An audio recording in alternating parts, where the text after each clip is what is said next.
There are 5 games left until the NBA playoffs kick off this year, and the Boston Celtics are in the driver's seat, and I think they should be easily the favorite to win this year's NBA championship. I'm going to give you a few reasons here today, but this team is just, they are stacked right now. They are looking a little bit overpowered, sitting at 61-16, 14 games ahead of the number 2 team in the Eastern Conference, and there are a few teams with like 52, 53, 54 wins out in the West. But in the East, the Celtics are supreme, and they are second in terms of points per game, first in offensive rating, third in defensive rating, fifth in opponents' points per game. But the big number here, the big number we're going to be looking at today, they are number 1 in net rating in the NBA at 11.8. Number 2 is the Minnesota Timberwolves, just under 7. That is insanity.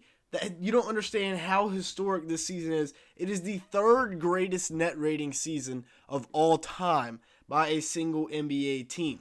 Now, we're going to get back to some of the teams that they are in company with later in this video, so make sure you stick around for that. But when you look at this Celtics team, it all starts with Jayson Tatum. Even though I think they'd probably be pretty solid without him. They have 2 players on this team getting MVP votes, with Jayson Tatum, and then Jaylen Brown got 1. They have Kristaps, Porzingis, Derrick, Jrue Holiday. That's the best starting lineup in the league. Peyton Pritchard has played all 77 games and has become a really dependable backup point guard for them. Sam Hauser, Al Horford, this bench has developed. That was the big question mark for them this year. The 2 X factors, the bench, and Kristaps Porzingis' health. And he's on track to play about 60 games this year. You got Kristaps for 3/4 of the season, and you go out and you win 60-plus games. That was the formula this year for the Celtics, and it's paid off. Looking at some of the numbers here, they are top 3 in so many categories in the NBA this year. They are number 1 in three-pointers made, number 1 in three-pointers attempted, and number 1 in three-point percentage, the best three-point shooting team in the league by a wide margin. They make almost 17 a game, attempt almost 43 a game, which is crazy. That is insane. 39% from the three-point line. They are second in terms of points scored with 9,300. They are second in blocks, second in turnovers, first in defensive rebounds, first in total rebounds, and third in two-point percentage, third in field goals made. That's a lot of stats thrown at you, but that is everything that they are top 3 in. They are top 3 in half of the major statistical categories that the NBA keeps up with. Let that sink in for a second. As we mentioned, Jayson Tatum is the key to all this. He averages 27 points per game, 8.2 rebounds, 5 assists, 1 steal, and I would still like to see him get downhill more. I think that is a big key for the Celtics in the playoffs is Jayson Tatum has to get downhill. He cannot be reliant on shooting the 3-ball. He's not great at it. I mean, he shoots at 38%, 8.2 attempts per game, which is good, don't get me wrong. But he shoots at 54% from 2-point range. He takes 3 more 2s a game than he does 3s, and he shoots at like 70% from within 5 feet of the basket. Now, I know that's probably, you would kind of expect that, but still, he needs to get downhill. He's not Steph Curry. He doesn't need to be jacking up 8 threes a game in the playoffs. 5. I'll give him 5. He gets to shoot 5 a game. If he can make 2 of them, they'll be solid. If he gets downhill, finishes at the rim, that's where Jayson Tatum is at his best, is when he's getting downhill, when he's finishing at the rim. Or even his pull-up game, because it's really, really tough to contest the shot that he takes. Now, I promise you I'd get back to that net rating argument, and here are the top 5 NBA net ratings of all time. I already told you the Celtics were top 5. The 95-96 Bulls, the 96-97 Bulls are the 1 and 2 teams.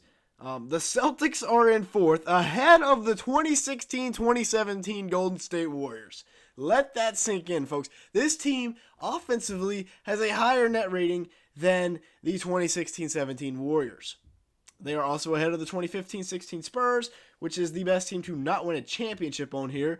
The 08 Celtics are on here. They are 0.6 net rating spots behind this year's current Celtics team. Some other notable teams that they are ahead of, the 15-16 Warriors that set the wins record.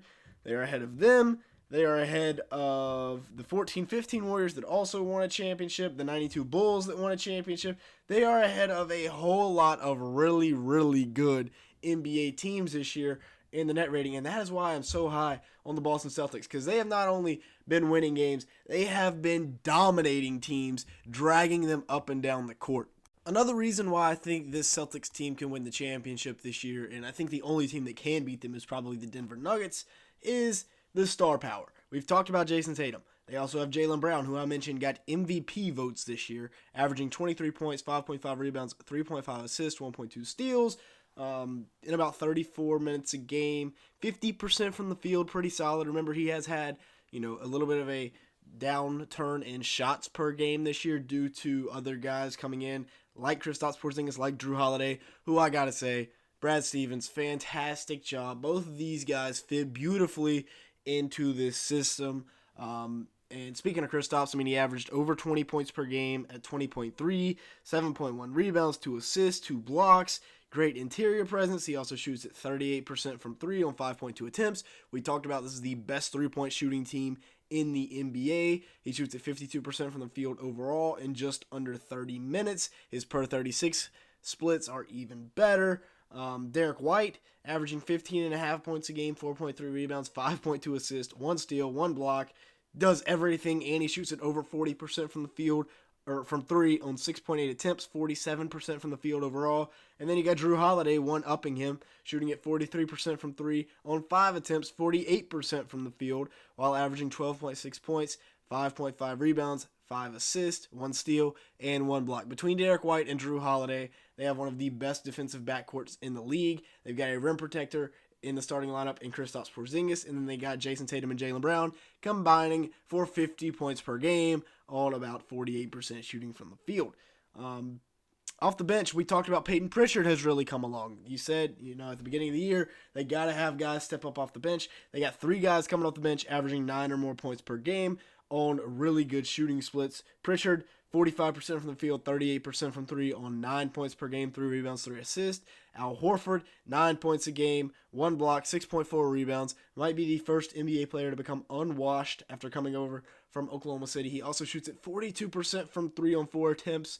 The shooting that this Boston Celtics team has is crazy.